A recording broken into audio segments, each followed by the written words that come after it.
being that we're in Atlanta, we're going to talk about Atlanta specifically. You're a realtor, right? Right. Atlanta's blowing up. We got the Mercedes-Benz Stadium. Yeah. We got the Beltline, all of that. Georgia Aquarium right here. Aquarium. What's the hottest? People want to invest, and they might want to invest in Atlanta. You're a realtor. You know the properties. What's the best areas in Atlanta right now, and what's the up-and-coming areas to invest in? Okay. If you're going to invest in Atlanta, you need to invest in Atlanta. You know, we say we live in Atlanta when you actually live in Gwinnett County, when you actually live in DeKalb County, you actually are not within the city. If you are looking to invest in Atlanta, you want to make a purchase, you need to purchase in town.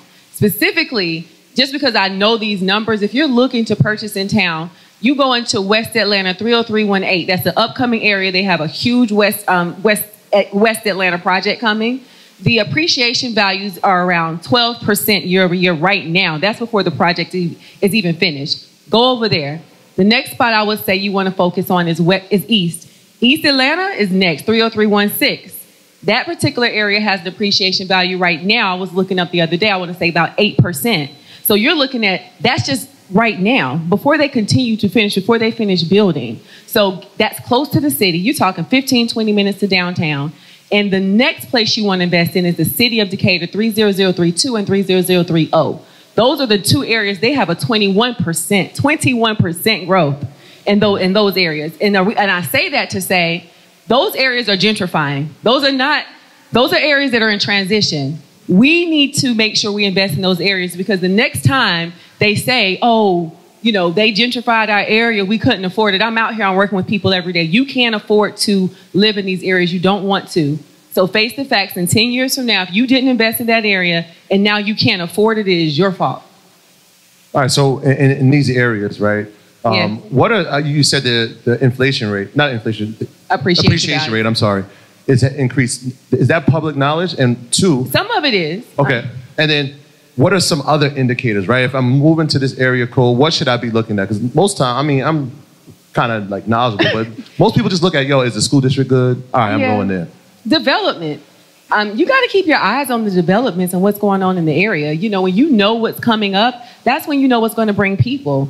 You know, I mean, the cliche thing to say is, you know, there's a Chick-fil-A, there's a Starbucks, there's a Chipotle. Something's happening, right?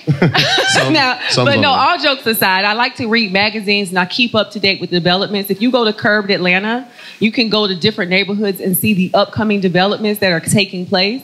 You can see where the investors are putting their money. By the time, if you follow where the investments are going, if you follow where the development is going, then you can follow the trail of, okay, right now this place ain't hot, but think about the people that were able to buy in like the West End. Back in 2006, you could buy a whole house over there for like $10,000. Really, $10,000, $12,000. And if you had the foresight, when I first moved to Atlanta, then they were talking about the Beltline. So if you had the foresight to invest then, and you can go back and sell that property now and make a couple $100,000, see that's about having foresight and keeping your ears to the market. And you can do that locally. You don't need an agent. I mean, I want you to need an agent, but you can just read up on the areas and, of course, find somebody to represent your best interests and make a good decision. Curbed Atlanta? Curbed Atlanta. Okay. Yep. That's a gem. All right. So as far as a realtor, right, you're more than just a realtor because you help your clients, you educate them, right? And we was talking a little bit yesterday about like different mortgage, like 10-year, 15-year mortgage versus 30-year mortgage. And most people, you know, when you train, and nobody, you know, working class environments, we're not really trained about financial literacy. So it's like, get a 30-year mortgage. Right. That's just, you know, it's common sense because it's lower payments, obviously, than a 15-year mortgage. But you were saying that might not necessarily be the best idea? No, it depends on your long-term or short-term goals. If you have to understand every property is an investment. Even if you think the property, you're going to be there forever, look at it as an investment. Because you can use that for several things. So a 15-year mortgage is different than a 30-year mortgage. And I see some, on top of just the years in the mortgage, just the mortgage types. You know, you got FHA financing, you have conventional financing. Is there a line that you have that qualifies as a home, as a luxury? I know in New York it's ridiculous. Is there a line here in Atlanta? Well, it's funny you asked that. So I was just looking up with the luxury market. I'm part of like the Certified Home Luxury Marketing Institute. So I was looking at what the luxury threshold is for each county. So we're county specific. So we're Atlanta. We still ain't New York yet. So y'all, you know. But so for Gwinnett County, 500,000 is considered luxury. Fulton County, 600,000 is considered luxury. 500,000 is considered luxury. And DeKalb County and Cobb County is 575,000. So our luxury threshold is kind of low compared to other states, but for us, it's still high because if you can think into it, right now the average price point for the Metro Atlanta area is $325,000, where 2 years ago it was $275,000. So the prices are going up. 2 years ago? 2 years ago, Wow. like 2.5, 3 years ago. That's crazy. Yeah.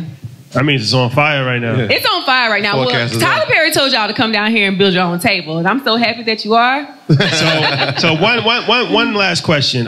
You talked about the first-time home buyers that may not always be the best program. So, like, what are some programs that may be beneficial for first, like FHA, 203K? Like, what are, in your opinion? Well, in my opinion, I really hate to say the name of the program, but I guess I'm being forced to. In my opinion, if you're in Georgia and you want to use the program, I would say use the Chenoa FHA 100% financing program, because after 3 years, then it's like a grant. It turns to a grant. You no longer have to pay it. Then you may want to use the community home buyer program, because after 3 years, that one turns into a grant. I don't recommend the Fulton County Down Payment Assistance Program because they are the ones that take a percentage of your money. I highly don't recommend the Georgia Dream. Although everybody loves the Georgia Dream has a huge upfront funding fee, on average the 5% monthly, and then they have a 5-year plan on your property in which you have to give the money back. And I know everybody thinks they love the Georgia Dream. I'm gonna tell you the real reason I don't like it. When you're negotiating with the seller, they want to close in 30 days. The Georgia Dream does not care that you were supposed to close in 30 days. By the time they get your file and they bring it back, on average, they close in 60 days. I've had 2 clients almost lose their earnest money. And I'm talking about 2. I had to use everything I had in order to keep the deal together because the Georgia Dream was delayed that far. So I don't love the Georgia Dream because of that, because of the fees and hidden fees that are a part of it. So if you have to use a program, use that, and then use that opportunity for those 3 years. Raise your scores. Make sure you save your money, get your credit right, and then refinance and get out of that as soon as you can. Get off that 5% interest rate, refinance it to a conventional loan program, and then get a lower interest rate. The Chenoa FHA, 100% Chenoa, Chenoa. You're welcome. And keep in mind, real quick, that program was actually one of the programs, you know, if you guys don't remember last year, Donald Trump, they actually canceled that program for a little while, and they had to come back and let this one come back on the market. So these programs are not around forever, but that one did come back, Chenoa. Whole lot of game. Whole lot of game for real. Whole lot of game. My graduates from my school being Forbes, bag drop. Bag drop. A mic drop, bag drop. Bag drop.